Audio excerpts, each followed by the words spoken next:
Assalamualaikum warahmatullahi wabarakatuh. Ustaz, Waalaikumsalam warahmatullahi jazakallah khairan wa barakallahu fiik. Ustaz, Anda Davin dari Mahat Viwa Bogor ingin bertanya, apakah pelaku ghibah bisa memasukkan pelakunya ke dalam surga? Dan kalau begitu bagaimana bagi mereka para pembawa acara gosip di TV Ustaz? Jazakallah khairan. Assalamualaikum warahmatullahi wabarakatuh. Waalaikumsalam warahmatullahi wabarakatuh. Nah, jamaah, kalau kita bicara ghibah, kita tahu ghibah ini termasuk dosa besar. Karena Allah menyamakan orang yang ghibah itu dengan orang yang makan bangkai saudaranya sendiri.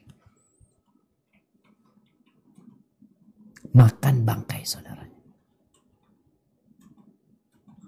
Rasulullah sallallahu alaihi wasallam beliau pernah menjelaskan kepada para sahabatnya tentang larangan ghibah.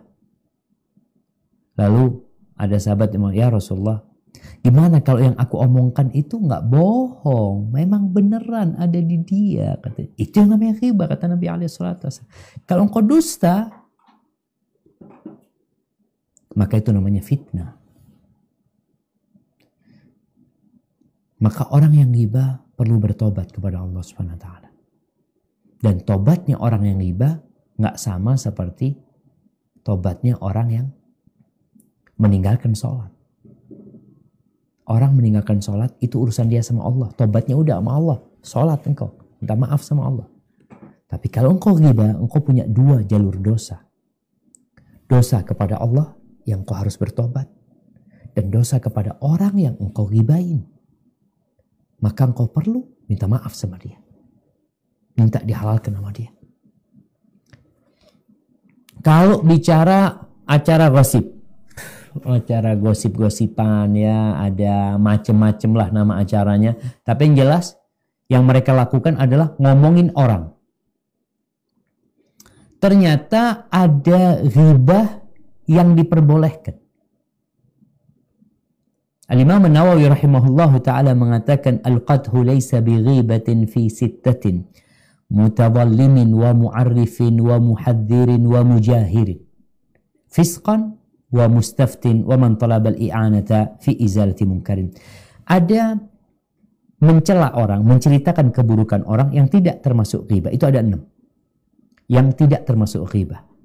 Yang pertama mutadhallim, orang yang dizalimin kemudian mengadukan kezaliman yang dilakukan orang itu, maka dia tidak termasuk ghibah.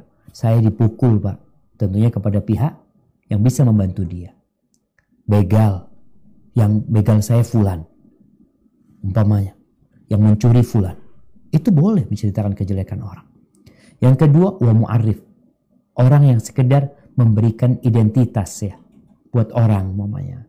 Dia ngasih tahu, kok kenal nggak sama fulan? Fulan yang mana, kata dia? Itu loh, ini nggak paham dia. Itu loh fulan yang maaf sumbing. Kejelekan dia. Oh iya, jadi sekedar bukan untuk mencela dia, tapi untuk memberikan sesuatu yang sehingga dia dikenal. Makanya kalau kita ngelihat kadang-kala di perawi-perawi hadis itu ada al-a'mash, ada ad-dharir, yang buta, atau yang kurang bisa ngelihat, ada yang al-a'raj, ada yang pincang. Itu semua adalah untuk ta'rif, untuk sekedar identitas aja, bukan untuk menceritakan kejelekannya. Artinya orang nggak kenal kecuali disebutkan itu. Yang mana sih fulan itu? Itu loh Afwan yang matanya picek. Oh iya.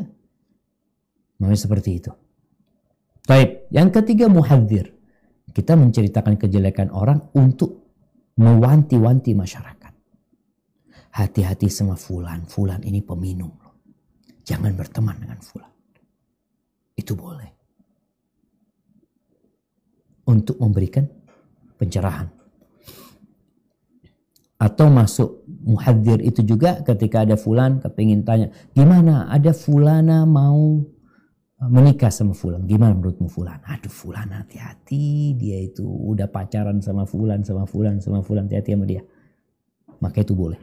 Yang keempat, mujahirin fisqan. Yang diperbolehkan adalah menghibain atau ngomongin orang yang berbuat dosa terang-terangan. berbuat dosa besar terang-terangan, berzina terang-terangan, ya, minum khamar terang-terangan, ya, dosa-dosa besar dilakukan terang-terangan, maka kehormatan dia nggak ada. Wa mustaftin, kemudian orang yang minta fatwa, Ustadz, suami anak kayak gini kayak gitu, hukumnya apa? Dia minta fatwa, bukan menjelekkan suaminya, tapi dia meminta fatwa. Namun mau tidak mau dia sebutkan. Kemudian yang terakhir, wa man talabal i'anata fi izalati munkarin, yang meminta pertolongan dalam menjauhkan atau menghindari, menghilangkan kemungkaran. Kita panggil tuh fulan, rumahnya fulan ini dibikin tempat maksiat. Kita laporkan. Boleh yang seperti itu. Baik. Dan ghibah itu menyebutkan kekurangan saudaramu, dzikruka akhaka bima yakrah, menyebutkan tentang saudaramu yang dia nggak suka, yang dia tidak suka. Kalau dia suka disebutkan ya bukan ghibah. Kalau kita bicara acara-acara gosip-gosip atau apalah, mereka suka. Ada yang bahkan memang membuat sensasi supaya digosipin. Maka tadi ada orang-orang yang berbuat dosa memang terang-terangan. Dosa besar ya. Fasik dia. Maka dia diomongin dia seneng. Bukannya dia marah. Hadza wallahu a'lam bissawab. Nah.